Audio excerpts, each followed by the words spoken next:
저는 이 말을 잘 못하기 때문에 보시라고 네, 별로 똑똑하지 않아가지고 제가 말을 잘 못해요. 그러니까 보시면서 네.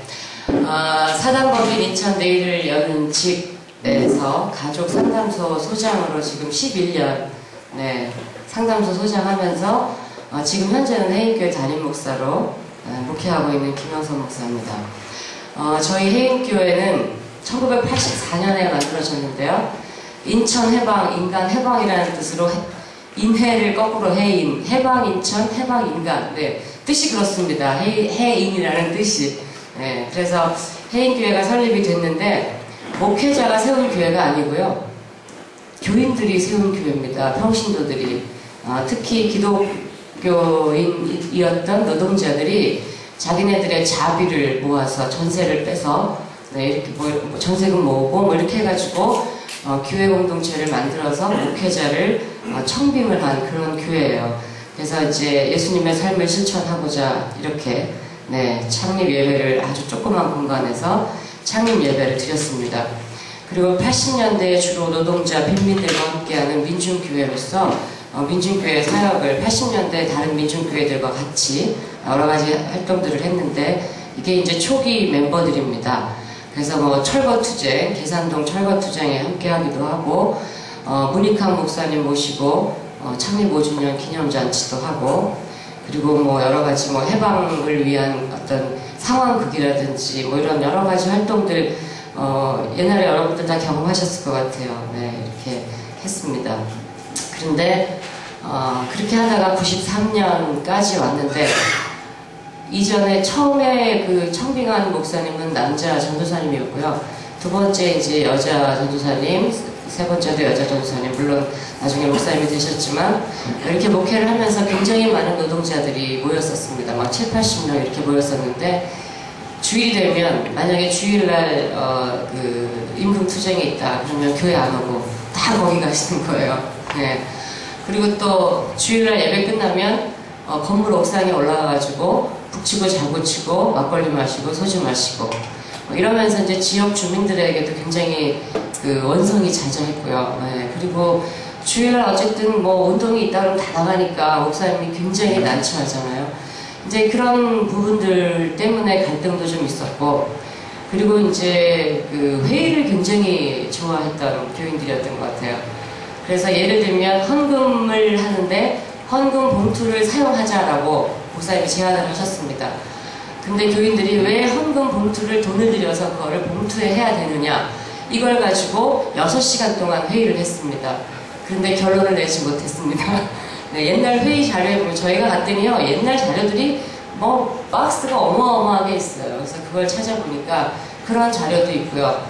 그 다음에 예배 시간에 주일날 그 예배 순서를 맡은 사람들은 최소한 반바지 입거나 그 양말 안 신고 오지는 말자 뭐 이런 거 갖고도 회의를 하고 그러나 또 결론도 못 보고 이런 상태였습니다. 그래서 마지막에 하시던 목사님이 교인들이 또 뭐 헌금을 제대로 하는 거 많이 하는 것도 아니고 그래서 교회 운영도 해야 되고 목회자 생활도 해야 되고 그러니까 이제 세차장에 가서 일하시고 뭐 김 양말 이런 거 파시고 뭐 이렇게 하면서 겨우겨우 월세 교회 내고 겨우겨우 유지하고 이렇게 하시다가 그 굉장히 그러니까 기독 노동자 연맹이라고 기노련이라고 있었어요.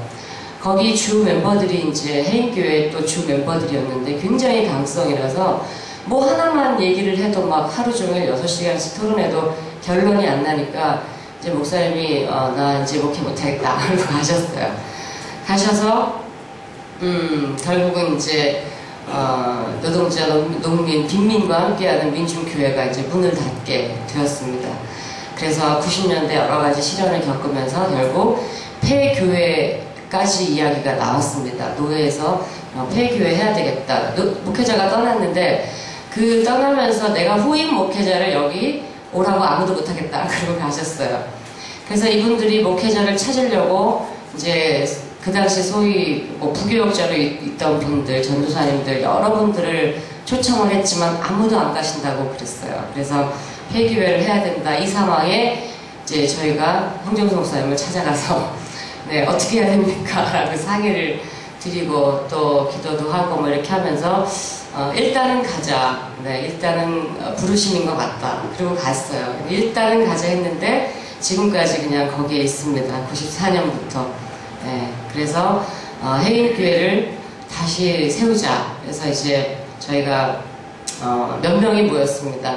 함께 학생운동하던 그 친구들, 후배들 모아가지고 한 10명 남짓 모아서 해인교회를 다시 세우기 위해서 여러 가지 의논을 하면서 우리가 앞으로 지향해야 할 교회의 비전을 세우자. 첫 번째 신앙공동체, 그리고 교육공동체, 생활공동체를 만들어 가자. 이렇게 초창기에 합의를 했어요. 그러면서 예배와 또 뭐 여러 가지 교육과 또 함께 나누는 생활 이런 것들. 왜냐하면 이전에 해인교회가 문을 닫아야 할 상황이 갔던 것은 일단 교회로 모인 사람들인데 신앙이 없었다라는 거예요. 네. 그리고 두 번째는 그들에게 정말 하나님 나라에 대한 교육을 삶에 대한 여러 가지 교육을 하지 않았다. 그리고 세 번째, 삶을 나누는 거에 있어서 너무 편향적이었다. 이런 여러 가지들을 이제 이야기하면서 이런 비전을 세우게 되었습니다. 그리고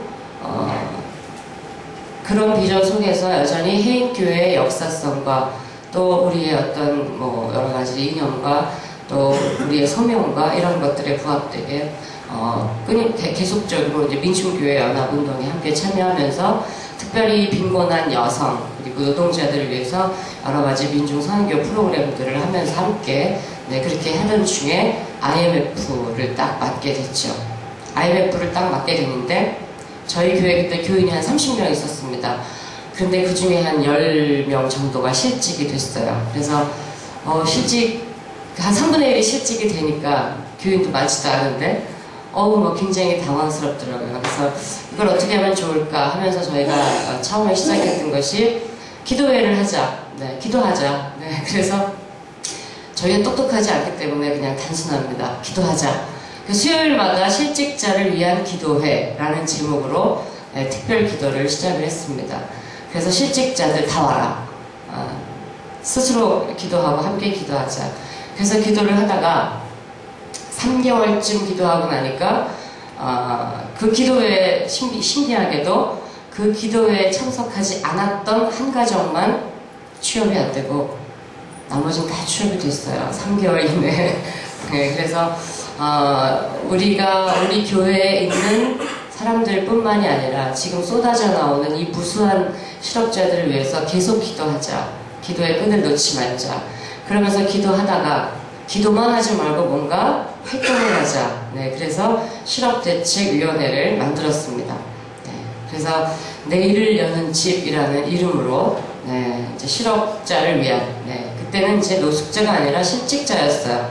그래서 실직자를 위해서 쉼터를 만들고 자활 모임터를 만들었는데 저희가 상가 임대 교회였습니다. 상가 한층 빌려서 거기에 이제 실직자 쉼터 및 자활 모임터 이렇게 현수막을 뭐 붙이고 그리고 이제 뭐 중고 컴퓨터 갖다 놓고 그래서 취업 구직 구인 해가지고 막 찾아서 연결해주고 뭐 이런 거 하면서 상담도 하고 뭐 이렇게 했습니다. 그래서 실직자를 위한 쉼터, 그 다음에 자활 모임터, 그리고 이 사람들이 오니까 아침에 와가지고는 그거 뭐 구직이 안 되면 저녁 때까지 있는 거죠. 그럼 점심 먹어야 되잖아요. 돈이 없어요. 그때는 정말 돈이 없어요. 교인 30명에 무슨 돈이 있겠습니까? 제가 그때 학원 강사, 야간에 학원 강사해서 먹고 살고 막 이랬는데 그래서 뭐 라면 끓여주고 그러다가 맨날 라면만 끓여주냐 뭐 밥을 줘야지. 그래서 이제 밥은 어떻게 쌀을 구해다 주겠는데 반찬이 없잖아요. 그러니까 이제 저희 이주모 목사님이 여기저기 이제 식당이나 또 중국집 이런 데 다니면서 어제 만들고 남은 뭐 짜장이라든지 이런 거 있습니까? 좀 주십시오. 이래가지고 본인이 스스로 넥타이맨 거지라고 하면서 다니면서 얻어다가 먹이기 시작했어요. 이렇게 해서 무료급식을 그때 이제 시작을 했는데 이게 저희로서는 참 역사적인 사실입니다. 가장 최초에 만든 현수막입니다. 현수막 만들 돈도 없고 전화 놓을 돈도 없고 그랬는데 실업대책 기독자 연대, 실업대책 지역 공동체 기독자 연대라는 것을 크리스찬 아카데미에서 만들었어요. 그래서 저희가 거기에 그 모델 케이스로 네, 그렇게 해서 시드머니를 그때 200만 원을 주셨어요. 그거 갖고 전화도 놓고 뭐도 하고 현수막도 만들고 이렇게 해갖고 이 계양산에 실직자들이 무진장 몰려와가지고 여기서 약수물 먹고 낮잠 주무시고 그랬거든요. 여기다가 이제 최초의 현수막을 이렇게 걸고요. 그 다음에 이분들이 이제 오신 분들이에요. 구직하러 오시는 분들. 그래서 이렇게 점심, 네, 이렇게 또 먹이고 뭐 이렇게 하면서, 네. 그러다가 이분들이 오래되니까 노숙자가 되잖아요. 네, 뭐 전세금 월세로 돌아가고 또 월세금 뭐 그나마 보증금 다 까먹고 그러면 오갈 데가 없어지니까 그래서 남성 노숙자 쉼터, 그때는 그냥 노숙자 쉼터였죠. 노숙자 쉼터를 만들어야 되겠는데 살 집을 줘야 되겠는데 저희로서는 줄 방법이 없는 거예요. 그래서 저희 교단에 있는 같은 지역에 있는 목사님 찾아가가지고 목사님 교육권 한 층만 빌려주십시오. 예, 그렇게 해서 그분 설득해서 교육권 한 층 빌려서 거기다가 남성 쉼터를 만들었습니다. 바글바글하게 들어오셨죠. 그러는데 하루는 부부가 들어왔어요. 우리 노숙자라고 우리도 좀 받아달라고. 부부가 들어왔는데 어떻게 할 수가 없는 거예요, 부부를. 그래서 상담을 해보니까 애가 넷이래요. 그 애 넷은 어딨냐 그랬더니 고아원에 있대요. 그럼 어떻게 그동안 살았냐 그랬더니 다리 밑에서 살았대요. 네. 그분들 박옥구 씨, 정봉열 씨 지금도 기억하는데 그분 중에 이제 그 아내가 약간 정신적으로 조금 이상이 있으신 분이세요.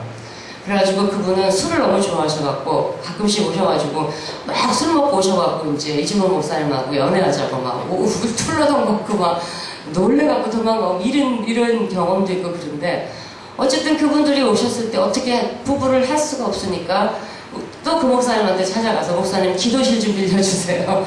네, 이래갖고 이제 그분을 거기다 재우고 그리고 제가 인천시청을 찾아갔습니다. 시 담당자를 만나서 여성 노숙자가 있으니 우리가 남성 노숙자 쉼터는 어떻게 했는데 여성 쉼터를 좀 만들어야 되겠는데 시에서 지원해 줄 수 없냐.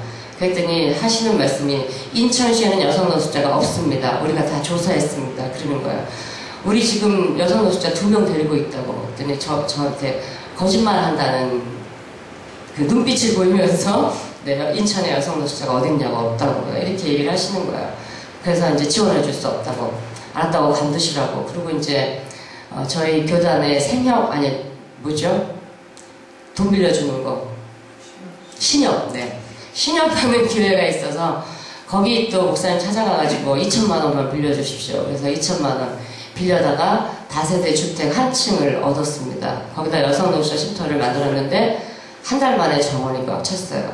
뭐 가정이 파산되면 남자들만 갈 데가 없는 게 아니라 가족이 다 갈 데가 없잖아요. 그래서 여성 쉼터를 만들고 이 사람들 상담하고 교육하고 취업 발전해주고 하다 보니까 여성들은 특히 애들을 데리고 오잖아요. 애들을 봐줘야 뭐 취업을 하죠. 일을 나가죠. 그래서 저희가 공부방을, 무료 타가방을 만들었는데 애들을 봐줄 선생님을 구하자니까 선생님을 구할 수가 없어요. 왜냐하면 저희가 급여를 제대로 줄 수가 없었거든요. 그래서 그때 30만 원인가 주겠다고 그랬더니 아무도 한다고 하는 사람이 아무도 없는 거예요. 하루 종일 애들 봐주고 그거 받고 아무도 안 하겠다는 거죠. 그래서 할 수 없이 저희 시누이 이주모 목사 동생한테 사정사정 해가지고 네, 제발 좀 해달라고 그랬더니 내가 내 남편 돈 벌어와갖고 우리 애들 알콩달콩 잘 키우고 있는데 왜 나를 나오라 그랬냐고 자기는 싫다고 그러는 걸 강제로 나오라 그래가지고 네, 그때부터 시작해서 지금까지 지역아동센터 원장으로 섬기고 있습니다. 네, 이제 이게 여성 노숙자 쉼터예요. 이렇게 생활하게 하고 그 다음에 구직 알선도 해주고 또 우리 실무자들 일꾼 교육도 시키고 예. 이게 뭐냐면 저희가 노숙자들에게 최초로 만들어준 자활 일터입니다. 계란빵 만드는 기계 사다가 네, 여기 이 안에 계신 이 분이 바로 그 박옥구 씨예요. 네, 부부 이분이. 이걸 이제 계란빵을 팔면 현금이 들어오잖아요. 1,000원, 2,000원 이렇게. 현금이 조금만 들어오면 이 아저씨가 술을 사드시는 거예요. 그래서 술을 여기 밑에다가 숨겨놓고 한 잔씩 한 모금 마시고 계란빵 팔고 또 한 잔 마시고 계란빵 팔고 그러니까 결국 이진모 목사님 야 이거 내가 밥 없이 술값 대주고 있는 거 아니야? 이렇게 된 거예요. 그래서 결국 이 계란빵 가게는 문을 닫았습니다. 그래서 이렇게 하다 보니까 뭐 어쨌든 이분들을 상담하다 보니까 굉장히 많은 수가 정말 대다수가 가정폭력에 알코올 중독에 뭐 심각한 문제들을 갖고 있었어요.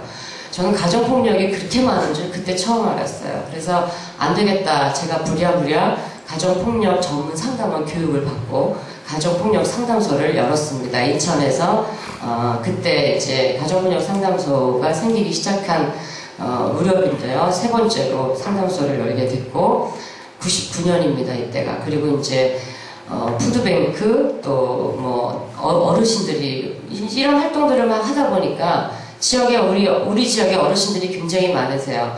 서울하고는 가까우면서도 서울보다 집값이 무진장이 싸거든요. 물론 우리로서는 굉장히 비싼데 서울에 비하면 너무 싸요.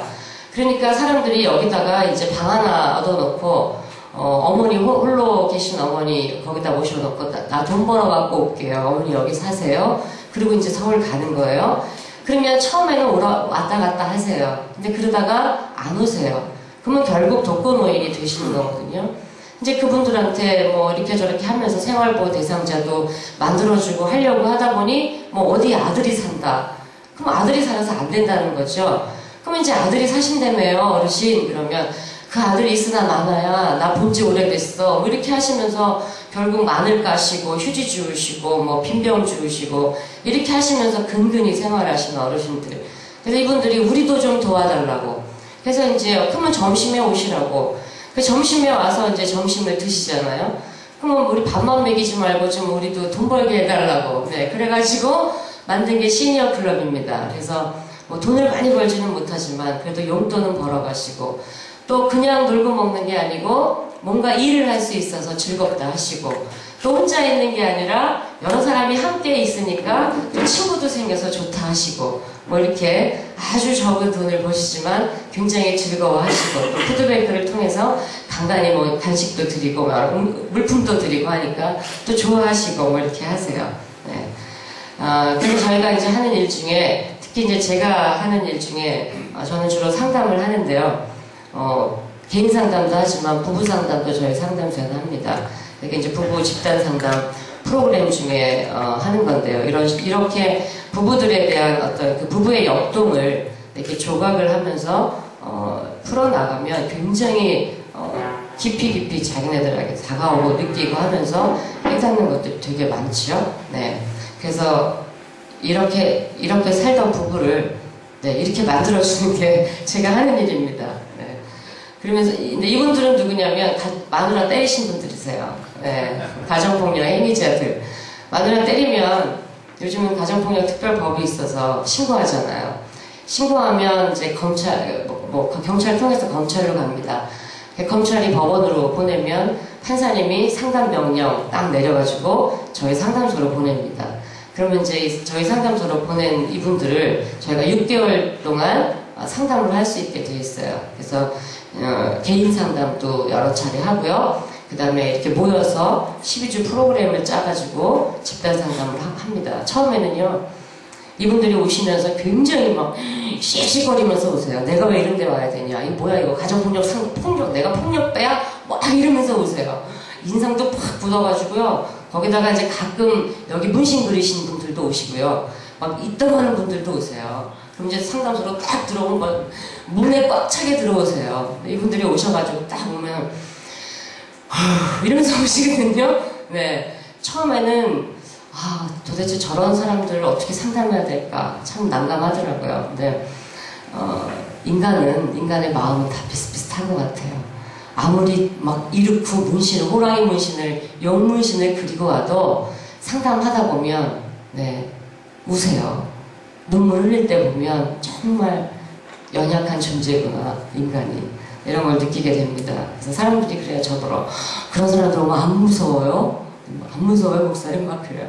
무섭긴 뭘 무서워. 그날에나 똑같고, 그 집 아저씨나 우리 집 아저씨나 비슷한 아저씨지. 이러면 이제, 그러냐고. 근데 이분들이 이제 처음에는 막 씩씩거리면서 오시는데 이렇게 3, 4주 지나면 이제 많이 누그러지세요. 그러다가 끝날 때 되면 벌써 끝났냐고, 소장님 만나러 와도 되냐고 막 그러시고요. 그리고 굉장히 많이 변화되시고, 일단 생각이 많이 바뀌시니까 행동도 많이 바뀌시고 이러면서 굉장히 많이 자기 삶을 반성하면서, 그래서 이렇게 프로그램을 하고 나면 이제 가족 폭력을 하는 재발률이 굉장히 많이 떨어집니다. 네. 그래서 굉장히 저는 의미 있는 일을 하고 있다고 생각을 하고요. 그러면서 또한 이제 하고 있는 것이 가정 폭력을 상담할 수 있는 상담원들을 양성하는 겁니다.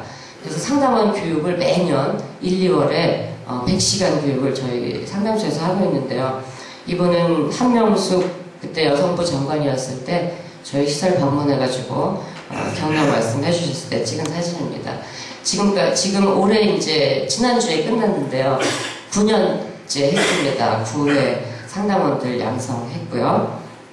그리고 제가 외부에 가서, 이거는 이제 경찰서인가 소방서인가 아마 그런 것 같은데, 경찰서, 소방서 주로 이런 데를 제가 다니면서 가정폭력 관련해서 예방교육, 양성평등, 또 성희롱 예방교육 이런 걸 합니다. 왜냐면 일단 신고하면 112에 신고하면 경찰이 출동해가지고 뭐 피 흘리거나 이러지 않으면 에이 그냥 부부싸움 별거 아닌 것 같은데 서로 화해하세요 이런단 말이에요.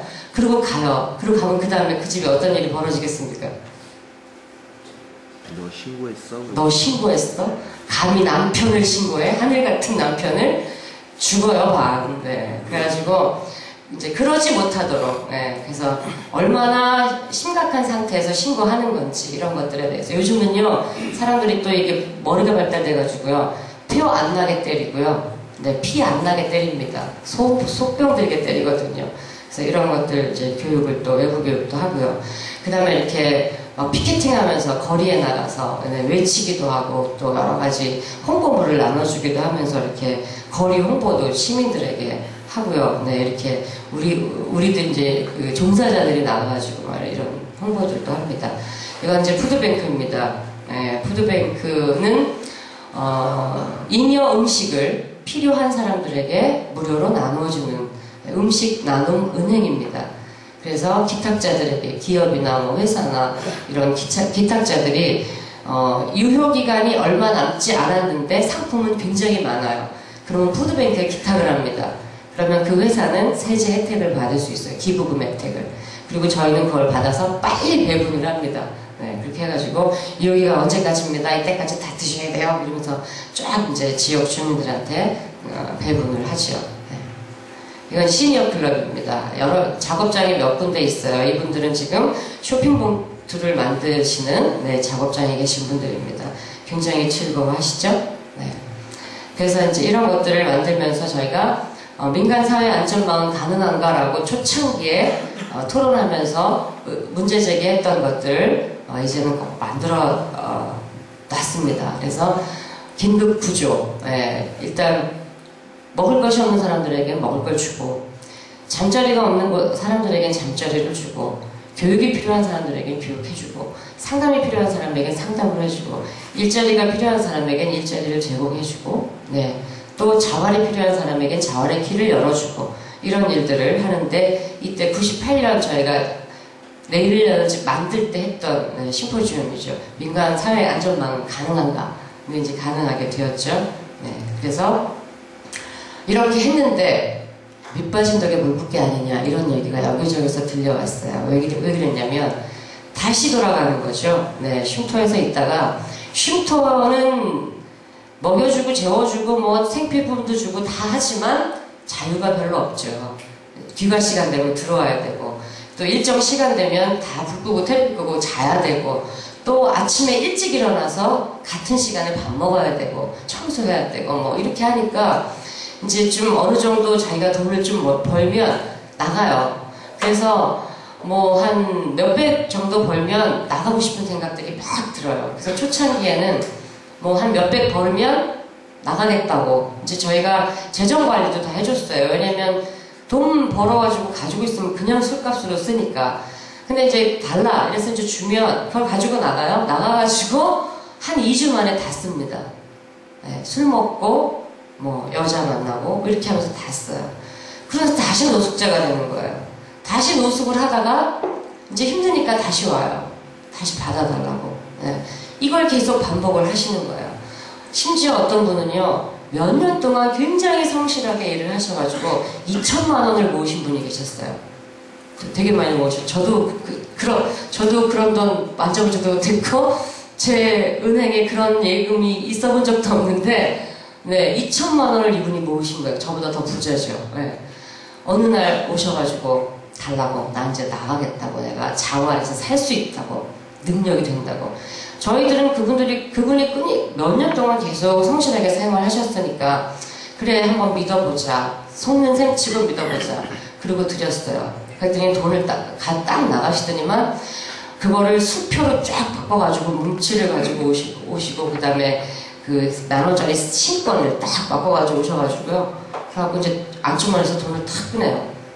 그러면서 이제 이준모 목사님한테, 그동안 그렇게 해줬던 그 목사님한테, 야, 이준모, 돈 필요해? 이러면서 돈을 막 흔들면서 이러는 거예요. 너 돈 필요해? 내가 돈 줄까? 이러는 거예요. 얼마나 황당한지. 그러면서 이제 술 한잔 하시고 오셔갖고, 야, 너는 네 길을 가고, 나는 내 길을 가는 거야. 너는 네 길을 잘 가. 나는 내 길을 잘 갈 거야. 이러면서 이제, 네, 그러고 가셨어요. 그리고 그 2천만 원을 다 쓰셨어요. 네. 기가 막히더라고요. 결국 그러면 이분들 이렇게 하는 게 밑빠진 독에 물 붓기 아니냐. 저희로서도 굉장히 자괴감이 많이 들었습니다. 그래서 더 깊은 문제가 있다. 네, 그것은 이 사람들이 정말 스스로 설 수 있도록 하는 자활의 문제, 그리고 이분들의 영혼, 이분들의 마음, 네, 삶의 태도, 가치관, 이런 문제들을 우리가 깊이 다루어줘야 된다. 네, 그래서 정말 이분들이 사는 의미를 찾게 해주고, 또 자존감, 땅바닥에 떨어진 자존감을, 잃어버린 자존감을 회복하게 해주고, 그래서 정말 앞으로의 삶에 대해서 희망을 갖게 해주는 것, 네, 이것이 우리가 해야 될 일이 아닌가. 희망이 없으니까 그러는 거죠. 가정이 있지도 않고, 뭐 어떤 그 삶의 목표가 있지도 않고, 네, 이래서요. 네, 그래서 저희가 이제 만든 것이 자활사업장, 그리고 일자리 창출, 뭐 이렇게 하면서, 당신들도 뭔가 일할 수 있는, 뭔가의 꿈을 가져봐라. 저희가 사회적 기업을 만들었는데, 지금 도농직거래 상생사업단이라고 하는 사회적 기업을 만들었는데, 이 사회적 기업에서 일하시는 대부분의 사람들이, 우리 쉼터에 계신 분들이에요. 한 절반쯤 돼요. 일반인 절반쯤 되고, 쉼터에 계신 분 절반쯤 되고. 그래서, 당신들이 사회적 기업을 일구어봐라. 그리고, 그거에 대한 이윤을 창출해라. 그리고 그 이윤을 많이 창출하면 인센티브를 주겠다. 이렇게 해서 당신들의 기업을 만들어라. 이렇게 해서 이제 만들어준 거고요. 그리고 매주 또는 매일 모임에서 우리 노수사 쉼터 목사님이 따로 계신데, 그분이 이제 이분들 데리고 예배도 드리고 성경 공부도 하고 이렇게 하면서 이분들에게 이제 예수님을 만나게 해주고, 예, 신앙을 갖게 해주고, 이렇게 해서 이분들 중에는 이제 세례를 받겠다고, 예, 신앙 고백하시는 분들도 나오시고, 그리고 착실하게 이제 생활하면서 자립해도요, 착실하게 사는 사람들은 멀리 안 가요. 교회 주변에 방 얻어서 이렇게 살면서 계속 교회 나오시고. 그래서 지금은 저희 교회에서 집사 되신 분도 계시고요. 쉼터 출신이신 분들 중에 또 여신들의 이제 저희가 3개가 있는데, 임원하시고 회장하시는 분도 계시고, 뭐 이렇게, 네, 있습니다. 이분들에게 처음부터 자립하도록 하는 것이 굉장히 힘들어요. 자기가 스스로 자기 생활을 통제할 수 있는 능력을 많이 상실하셨기 때문에. 그래서 저희가 이제 대한주택공사하고 협의를 해서 단신주택을 받았습니다. 원룸이 있는 건물을 이제 받은 건데요. 여기서 쉼터에서 잘 생활하고, 그 다음에 자기가 어느 정도의 그 자활 기금을 모으신 분들은 여기 갈 수 있게 이렇게 해서 여기서 이제 혼자 생활할 수 있게 하는 거예요. 공동주택처럼 이렇게 되어 있지만, 그러나 개개인의 원룸이 다 있어서, 예를 들면 뭐 전기세라든지 뭐 이런 건 자기네들이 내는 거죠. 먹고 사는 거 이런 것도 자기네들이 하고, 이렇게 해서 스스로 삶을 운영하는 훈련을 하는 겁니다. 네, 이런 과정이 또 있고요. 그래서 이제 이분들 중에는 그렇게 해서 다신주택을 거쳐서 자립하신 분들도 계시고, 그리고 또 낮에 일하고 밤에 공부해가지고 노숙자 쉼터에 온 청년 중에 요번에 어제군요.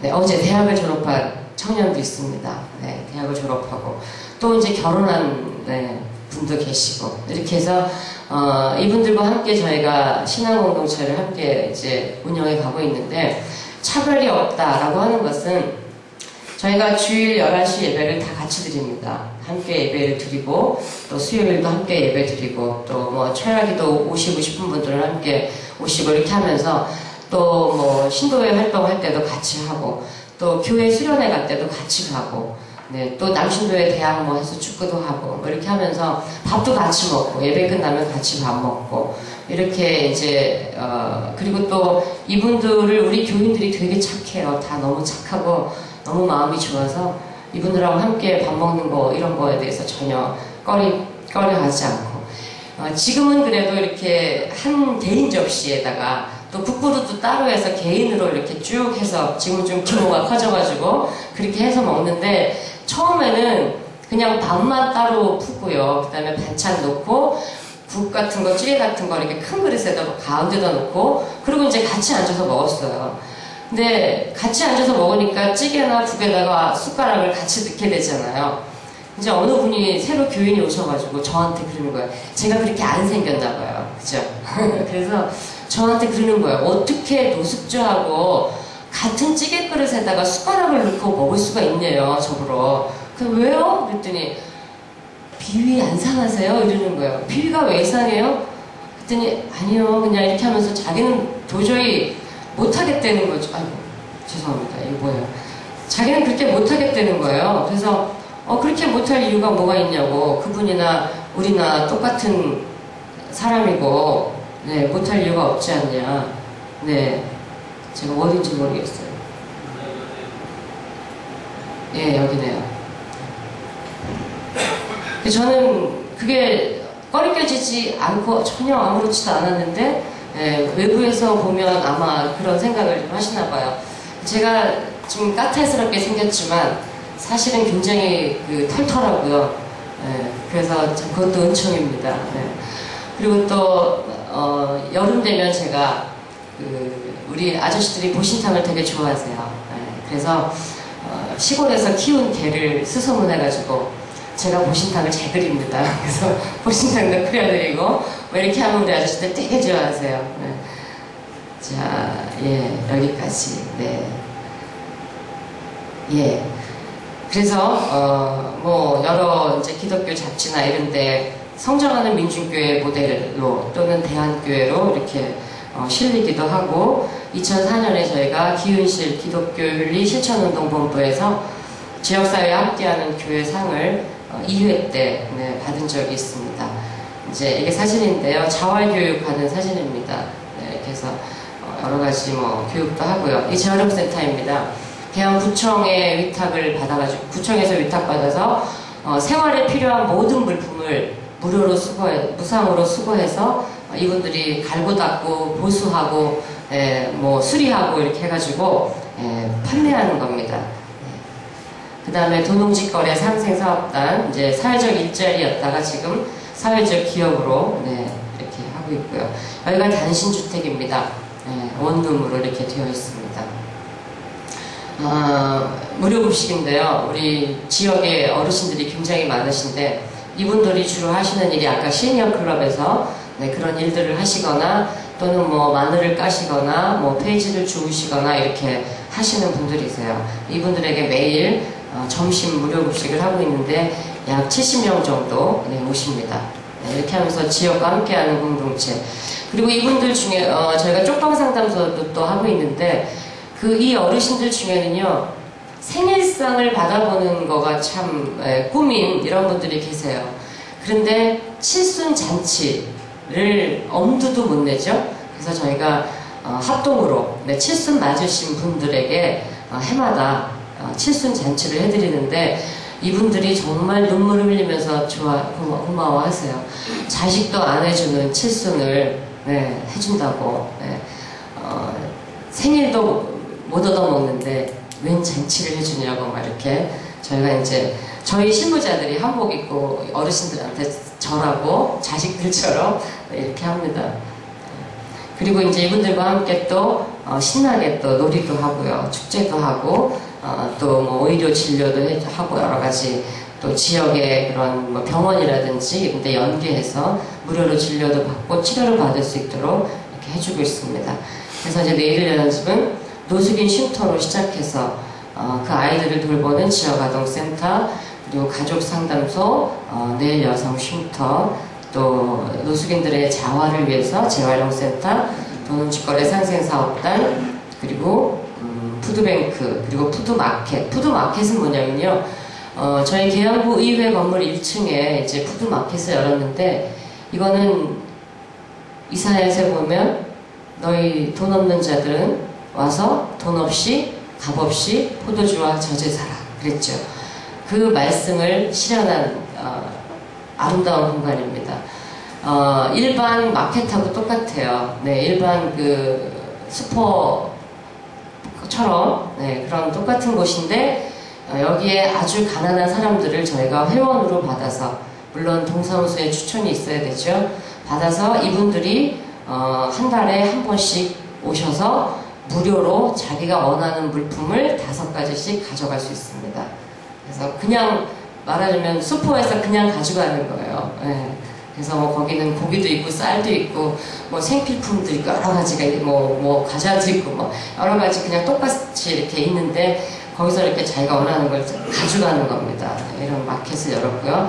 그 다음에 쪽방 상담소는 한 평, 2평짜리 집 따닥따닥따닥 붙여있고 동네 공동 화장실 사용하는 이런 지역이 인천에 몇 군데 있습니다. 그래서 인천의 전 지역에 있는 쪽방을 관리하는 그런 상담소고요. 그 다음에 이제 어르신들 시니어 클럽 이렇게 네, 되어 있습니다.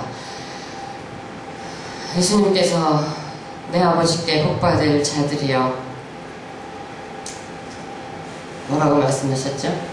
내가 줄일 때 너희가 먹을 것을 주었고 목마를 때 마시게 하였고 나그네 되었을 때 영접하였고 헐벗었을 때 옷을 입혔도다. 저희가 복을 받을지 어쩔지는 모르겠는데 지금 이미 복을 받고 있는 것 같아요. 이미 복을 받고 있다고 느끼고 있고 주님의 말씀 쫓아서 주님의 말씀대로 살려고 나름 열심히 노력을 하고 있습니다.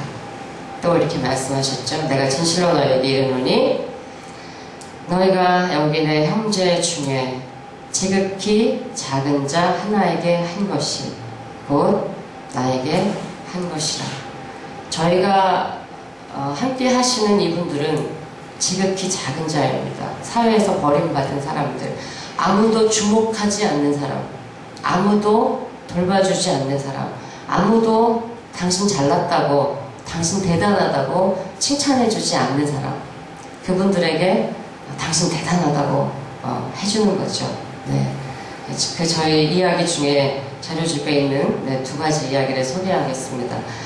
이건 부부 이야기인데요. 우린 이혼할 거예요. 재혼하신 부부예요. 네. 그래서 재혼하신 부부인데 이분 이제 남편의 딸이 이 엄마한테 한 번만 우리 아버지한테 기회를 달라고, 한 번만 기회를 달라고, 상담소에 내가 신청할 테니까 엄마 아빠 가서 제발 상담 한번 받고 그래도 안 되겠으면 그때 이혼하시라고 사정사정을 해서 오셨어요. 네. 이분은 초혼에서는 굉장히 사랑 없이 결혼을 해서 네, 되게 아이들 클 때까지만 내가 의무를 다하겠다. 그리고 이제 의무를 다하고 이혼을 하신 거예요. 근데 2번째는 이 사람을 만나서 자기가 사랑을 느꼈대요. 처음으로. 네, 중년에. 그래서 이제 결혼을 했는데 사랑을 느껴서 결혼했는데 결혼하고 나니까 도대체 이 인간을 이해할 수 없는 거예요. 그냥 뭐 술을 너무 좋아하는 데다가 할 일이 태산 같은데도 강화도에서 펜션을 하는데요. 할 일이 태산 같은데 손님이 가시고 나시면 정리하고 해야 되는데 친구가 나오라고 전화하면 나가가지고 술 먹고 안 들어오시고 뭐 그냥 본인 말로 그러니까 본인의 표현에 의하면 내가 돌아버리겠다고 막 이러시는군요. 그래서 이제 이분들이 상담을 하러 오셨어요. 그래서 상담을 하시고 부부 집단 상담에 참여를 하는데 부부 집단 그 12주 똑같이 이제 다른 내용의 약간 다른 프로그램을 가지고 하는데요. 첫 주에 제가 이제 그 동영상 중에 소와 사자의 사랑 이야기라는 걸 보여드렸습니다. 소는 사자를 너무 사랑하고 사자는 소를 너무 사랑해서 결혼을 했는데 너무 사랑하니까 소는 너무너무 사랑하는 소를 위해서 사자를 위해서 매일매일 맛있는 풀을 갖다가 드렸어요. 사자는 너무나 사랑하는 소를 위해서 매일매일 맛있는 살코기를 대접을 했습니다. 그러다가 참다가 참을 수가 없어서 결국 둘이는 헤어지고 말았다. 이제 이 내용의 그 동영상을 보면서 이 아내분이 막 눈물을 절절절 흐르는 거예요. 이거 바로 우리 이야기라고. 바로 우리 이야기. 나는 최선을 다해서 남편한테 해줬는데 이 인간은 그거 좋다고 안 한다는 거죠. 그리고 자기도 최선을 다하고 있다고 말하는데 내 눈에 보기에는 이건 최선을 다하는 게 아니라 요만큼도 안 하는 것처럼 보인다는 거예요. 이렇게 해서 이제 이분들이 12주 프로그램을 참석하고 나서는 지금은 잘 살고 있습니다. 저희가 그래서 1년에 2번씩 거길 가요. 가는데 어떻게 그렇게 지금까지도 잘 사십니까? 그러면 그 아내분이 그러세요. 저 사람은 하나도 안 변했대요. 저 사람은 옛날이나 지금이나 똑같은데 내가 변했어요. 그러시는 거예요. 내가 변했다. 그래서 진리를 깨달으셨군요. 이렇게 하면서 지금도 가끔 만나요. 잘 살고 있고요. 그 다음에 또 하나의 이야기는 이건 남성 노숙인 쉼터에 오신 분의 이야기예요. 저랑 남성 노숙인 쉼터에 계신 분인데 어느 날 저하고 상담을 하고 싶다 해서 오라 그랬어요. 그랬더니 이제 이야기를 이것저것 하다가 목사님 저 같은 사람도 용서를 받을 수 있을까요? 그러면서 막 우시는 거예요. 근데 얘기를 하는데 자기는 너무나 큰 죄인이래요. 자기가 생각할 때 자기는 도저히 용서받을 수 없을 것 같대요. 왜 그러냐? 자기는 형을 죽이고 싶은 마음이 아직도 사라지지 않았다는 거죠. 자기가 옛날에는 돈을 참 잘 벌었대요. 그래서 형네 집을 좀 돌봐주고 형이 사업한다 그래서 사업 자금도 빌려주고 뭐 이렇게 했는데 자기를 보증을 세워가지고 보증을 세워서 형이 부도를 내가지고 형이 부도를 냈는데 형은 자기 살 거 싹 빼놓고 부도를 내고 그 다음에 자기를 보증을 세우니까 자기께 다 날라갔다는 거죠. 그래서 자기 뭐 회사며 집이며 가지고 있는 걸 다 날렸대요. 그리고 나서 이제 가족들하고 헤어질 수밖에 없게 됐는데 자기가 일어나지 못하니까 재기하지 못하니까 가족도 멀어지고 그래서 돌보지 못하니까 아내와도 멀어지고 그러면서 자기는 술로 살게 되고 술로 살게 되니까 당연히 뭐 가족 관계가 깨질 수밖에 없죠. 그러다가 이제 술로 살다가 몇 년이 지나서 애들이 너무 보고 싶어서 애들을 보고 싶다 했더니 엄마가 애들한테 끊임없이 뭐라고 했는지 모르겠지만 어쨌든 애들도 우린 아빠 없다, 아빠 안 보겠다 뭐 이렇게 했다는 거예요. 그래서 자긴 정말 죽고 싶은데 나를 이렇게 만든 게 내 형이다 이러면서 이 형을 용서할 수가 없다 이제 이렇게 시작이 됐어요. 근데 그분이 이제 신앙생활 하면서 정말 예수님을 만났죠. 그러면서 이제 어느 날은 와서 그래요. 목사님 제가 기도를 하는데 기도할 때마다 자기 몸이 뜨거워진대요. 그러면서 뭐라고 기도는 안 나오는데 눈물만 확 나오고 그냥 자기 죄만 생각난다는 거예요. 그러면서 자기가 계속 회개를 하게 된다고 이렇게 하면서 이제 이분이 신앙생활 하시고 그리고 저한테 세례교육 받고 그리고 지난 성탄절에 세례를 받으셨습니다. 지금은 아주 말끔하게 양복을 입고 다니시면서 술 딱 끊으시고 신앙생활 열심히 하면서 잘 살고 계세요. 자립하셔가지고 잘 살고 계십니다. 위스모케의 기쁨이라는 주제로 발제를 그냥 해달라. 저는 사실은 무슨 별로 머릿속에 많이 든 것도 없고 또 공부할 시간도 없고 별로 똑똑하지도 않고 그래서 어제 오늘 들었던 여러 가지 거창한 담론들을 많이 들었는데요. 그 중에 아주 작은 한 부분을 그냥 제가 삶으로 살고 있지 않나 이렇게 생각합니다. 그래서 제가 살면서 애통하면서 정말 은총을 구하는 그 자매에게서, 그리고 나 같은 죄인도 용서받을 수 있냐고 그렇게 물어보는 그 맑은 영혼, 그 아름다운 형제의 모습 속에서 예수님을 보고요. 또 겸손하게 자기를 비워가면서 용서의 비밀을 깨달아가면서 하나님의 사랑의 품에 안기는 그들을 보면서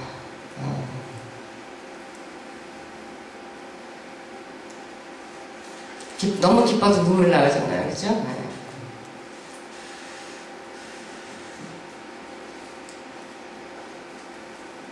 주님께서 가난한 자로 이 땅에 오셨고, 가난한 자로 일생을 사셨고, 가난한 자와 더불어서 친구가 되셨고, 그들에게 기쁜 소식을 전해주신 것처럼 예수님을 따르는 우리가 그렇게 살아가는 것, 그것이 삶의 의미고 기쁨이다. 저는 그렇게 생각을 합니다. 그래서 사실 결혼할 때부터 유학을 가기로 약속을 하고 혼수를 하는데 아현동 가구시장에 가가지고 제일 싼 걸로 비키니 옷장만 사오라고 하는 거를 그래도 입으로 넣어야 되지 않겠냐고 그러면서 유학을 가려고 그렇게 마음을 먹었었고 계획했지만 결국 이 길에 하나님이 묶어두셔서 이 길을 가면서 의미 있게 보람 있게 살고 있습니다. 그래서 우리가 계획한 길이 아니에요. 이거는 사람이 자기 길을 계획할지라도 그 걸음을 인도하시는 이는 하나님이시다. 그래서 저나 제 남편이나 이 길을 계획한 적도 없고 또 우리가 계획한 대로 되지도 않았지만 하나님의 섭리와 계획 속에서 인도하심의 은총으로 오늘 여기까지 왔습니다. 사실 처음에는 너무 힘들었어요.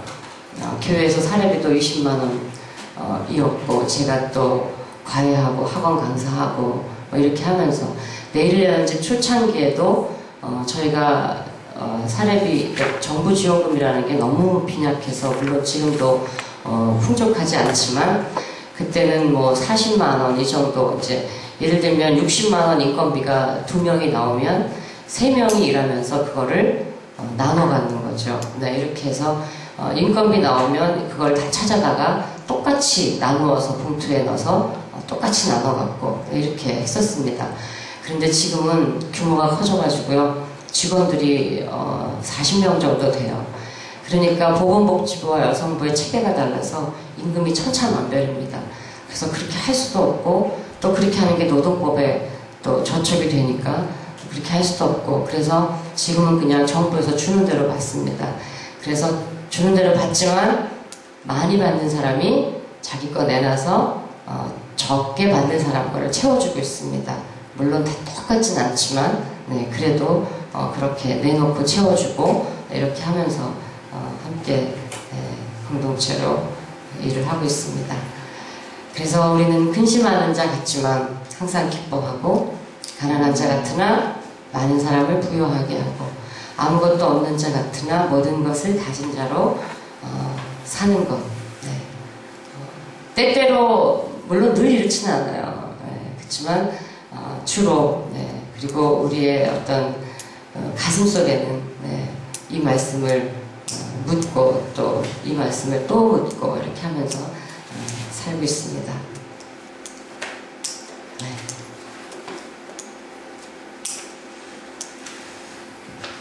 나를 따라오라. 예수님 따라갔더니 별로 좋은 것도 없는 것 같은데 내가 너희로 사람을 낳는 어부가 되게 하리라. 고기가 많이 잡히진 않지만 때때로 대어도 잡히고요. 그리고 또 작은 고기들도 사랑스럽고 그렇게 살고 있습니다. 경청해 주셔서 감사합니다.